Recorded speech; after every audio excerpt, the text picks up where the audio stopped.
రాష్ట్రంలో ఎన్నికలు ముగిశాయి. రాజకీయం అయిపోయింది. ఆరోపణలు, ప్రత్యారోపణలు, విమర్శలు, ప్రతి విమర్శలకు సమయం అయిపోయిందన్నారు రేవంత్ రెడ్డి.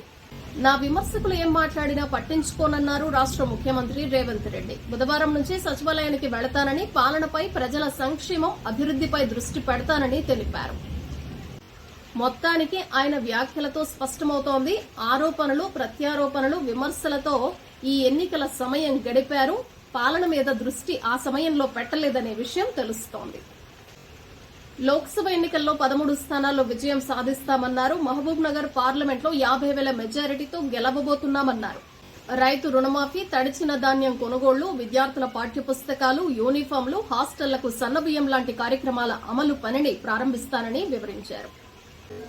భాజపా అధికారంలోకి వస్తే రాజ్యాంగాన్ని మార్చడంతో పాటు రిజర్వేషన్లు రద్దు చేస్తుందని ఢిల్లీ ముఖ్యమంత్రి అరవింద్ కేజ్రీవాల్ అన్నారు. భాజపా నేతలు రిజర్వేషన్లకు ఎప్పుడూ వ్యతిరేకమేనని ఆరోపించారు. సమాజ్వాదీ పార్టీ అధ్యక్షుడు అఖిలేష్ యాదవ్ తో లక్నోలో నిర్వహించిన ఉమ్మడి మీడియా సమావేశంలో కేజ్రీవాల్ మాట్లాడారు.